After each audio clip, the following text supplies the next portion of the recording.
Bonjour à tous et bienvenue sur la chaîne YouTube de francescpi.com. Je suis Léa de chez France SCPI, le site qui permet d'investir facilement en SCPI. Et dans cette vidéo, je vous propose un avis complet sur Sophie Dynamique.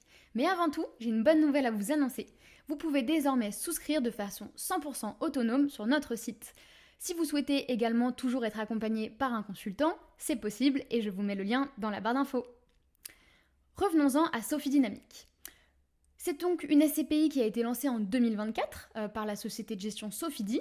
Elle est portée par une promesse de performance élevée et une stratégie résolument opportuniste.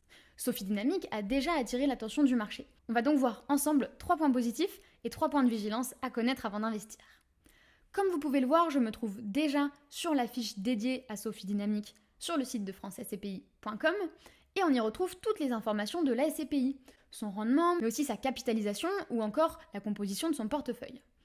Le premier point fort de Sophie Dynamique, c'est parti, c'est un rendement remarquable dès la première année. Alors, en réalité, Sophie Dynamique, comme je l'ai dit, a été lancée en 2024.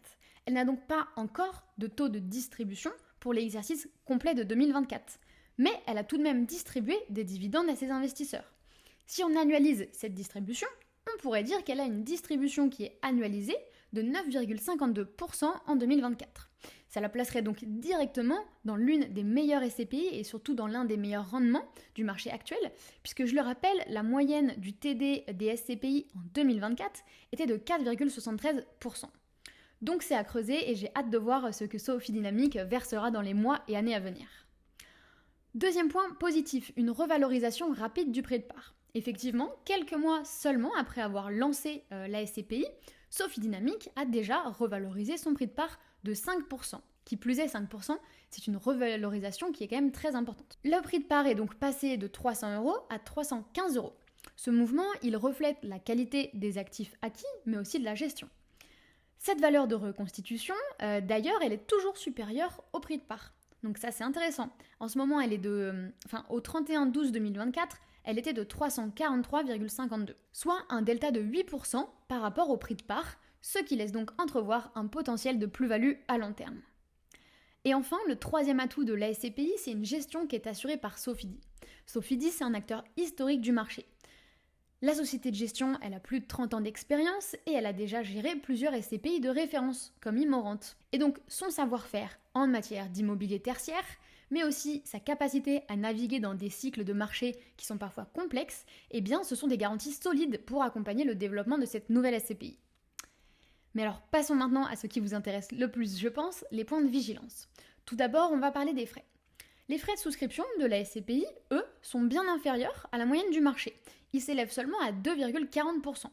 Mais il y a une chose à retenir, c'est qu'il y a une pénalité de sortie qui peut aller jusqu'à 6%, qui sera appliquée si jamais l'investisseur revend ses parts avant 8 ans. C'est un modèle qui s'apparente donc à celui des SCPI sans frais d'entrée, parce que les frais d'entrée sont vraiment bas, mais qui doit quand même être évalué avec attention, selon notamment votre horizon de placement. On vous conseille bien évidemment, si vous souhaitez investir sur ce produit, d'investir pour au moins 8 ans. Donc, ce qui arrive régulièrement en contrepartie de ces frais de souscription qui sont très bas, eh bien, ce sont des frais de gestion qui sont plus élevés. La SCPI, elle applique 14,40% de frais de gestion, soit un des niveaux les plus élevés du marché. Deuxième point de vigilance, c'est un portefeuille qui est encore peu diversifié. Malgré une ambition qui est affichée de diversification, eh bien, la majorité des actifs, actuellement, ils sont encore investis sur le secteur du commerce. Notamment des centres commerciaux, des commerces urbains ou encore périphériques. Et donc ce secteur qui peut être rentable, il est aussi peut-être plus exposé aux évolutions économiques et aux changements d'habitudes de consommation. Donc c'est à surveiller selon les prochaines acquisitions et l'arbitrage du portefeuille. Et enfin, le dernier point de vigilance, c'est un niveau d'endettement qui est important. Pour accélérer sa croissance, la SCPI elle a recours à plus de 26% d'endettement, avec un taux moyen de 4%. Et donc ça, ce sont les données qui ont été données au 30 septembre 2025. Donc si ça permet aussi d'améliorer temporairement les performances, cet effet de levier, qui est intéressant, il peut aussi parfois peser sur la rentabilité nette à moyen terme, notamment en cas de retournement de marché. En résumé, Sophie Dynamique est une SCPI qui pourrait convenir aux investisseurs à la recherche de rendements élevés et capable d'accepter une prise de risque qui est plus marquée, et ce pour un horizon d'au moins 8 ans. Et enfin, attention à son modèle de frais, à la concentration de son patrimoine pour l'instant sur le commerce, et à son taux d'endettement qui peut à long terme limiter sa flexibilité. Pour aller plus loin, je vous invite à consulter gratuitement notre comparateur de SCPI. Vous pouvez le retrouver sur votre espace client sur francescpi.com et là vous avez accès déjà à toutes les SCPI du marché de façon 100% autonome comme je vous l'ai dit juste avant, mais aussi à cet outil un peu magique qui vous permet de comparer toutes les SCPI du marché, notamment Sophie Dynamics. Si vous souhaitez être accompagné par un de nos consultants, je vous remets le lien pour prendre rendez-vous avec eux dans la barre d'infos. Et je vous dis à très bientôt sur le site de francescpi.com.